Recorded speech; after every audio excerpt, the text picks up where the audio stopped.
friends, today I'm going to teach you how to get onto Google CS Scratch. It is posted on my Canvas homepage here under the last 5 minutes exploration time.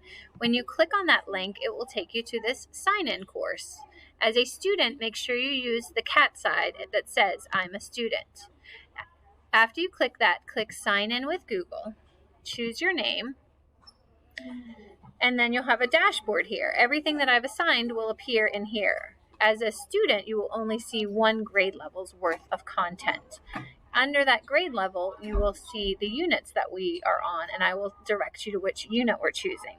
If it's the unusual discovery, it'll open, and usually there is a start button, and then you'll watch the video.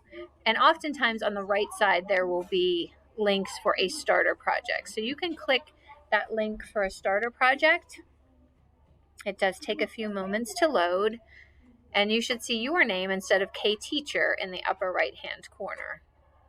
After it loads, you can rename it Unusual Discovery, and then you're going to toggle between these windows and do the tasks that you're asked.